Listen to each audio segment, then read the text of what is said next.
کی ہے۔ شیخ عائز بتاتے ہیں کہ وہ جب شاہ فیصل کے ہمراہ روضہ رسول صلی اللہ علیہ وآلہ وسلم کے اندر داخل ہوئے تو وہاں کا منظر ہی کچھ اور تھا۔ انہوں نے دیکھا کہ روضہ مبارک کے اندر لوہے سے بنے ہوئے بڑے صندوق موجود ہیں اور وہ تمام کے تمام مقفل یعنی ان پر لاک لگے ہوئے تھے۔ یوٹیوب پر موجود اپنے ایک انٹرویو میں شیخ عائز بتاتے ہیں کہ ہم نہیں جانتے تھے کہ ان صندوقوں میں کیا ہے، چنانچہ روضہ رسول سے واپس آنے کے بعد شاہ فیصل نے ایک شاہی حکم نامہ جاری کیا اور ایک کمیٹی تشکیل دی یہ جاننے کے لیے کہ ان صندوقوں کو کھولا جائے اور یہ معلوم کیا جائے کہ ان کے اندر کیا ہے۔ یہ صندوق دراصل سلطنت عثمانیہ کے زمانے ہی سے روضہ مبارک میں موجود تھے۔ ایک شام کو شیخ عائز اپنے ساتھ ایک نمائندہ لے کر روضہ مبارک کے حجرے میں داخل ہوئے۔ ان کے ساتھ زیورات کا ماہر ایک شخص بھی تھا۔ حجرہ نبوی صلی اللہ علیہ وآلہ وسلم میں داخل ہو کر مقفل صندوقوں کے تالے کھولے گئے اور اشیاء کا جائزہ لینا شروع کیا گیا۔ شیخ عائز بتاتے ہیں کہ جس صندوق کا سب سے پہلے معائنہ کیا گیا اس میں سونے کے زیورات پائے گئے، جبکہ دوسرے صندوق سے چاندی کی زنجیریں برآمد ہوئیں جو کسی زمانے میں خانہ کعبہ اور روضہ رسول کے دروازے سے منسلک تھیں۔ ہمیں حجرے سے نبی کریم صلی اللہ علیہ وآلہ وسلم کی ذات سے منسلک بھی کچھ تبرکات ملے۔ کمیٹی نے 15 روز تک حجرے میں موجود اشیاء کا جائزہ لیا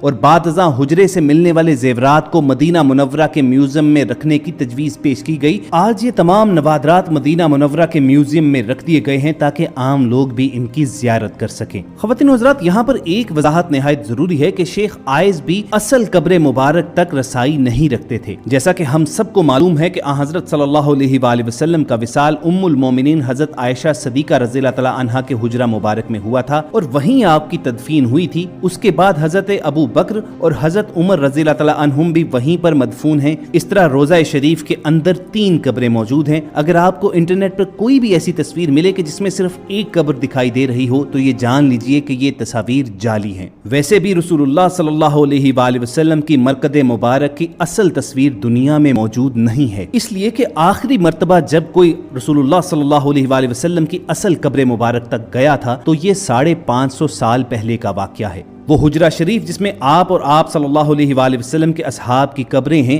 اس کے گرد ایک 4 دیواری ہے۔ اس 4 دیواری کے بعد اس کے ارد گرد ایک اور دیوار کھینچی گئی جو 5 کونوں پر مشتمل ہے۔ یہ خصوصی دیوار حضرت عمر بن عبدالعزیز نے اپنے دور خلافت میں بنوائی تھی اور اس 5 کونی دیوار کا مقصد اسے خانہ کعبہ کی مشابہت سے بچانا تھا۔ اسی 5 کونے والی دیوار پر ایک بڑا سا سبز رنگ کا غلاف یا پردہ ڈالا جاتا ہے۔ یہ دیواریں بغیر دروازوں کے ہیں، چنانچہ کسی کے بھی ان دیواروں کے پار اصل قبر مبارک تک پہنچنے کا سوال ہی پیدا نہیں ہوتا۔ جو بھی سربراہان مملکت کو آج تک روضہ شریف کے اندر داخل ہونے کا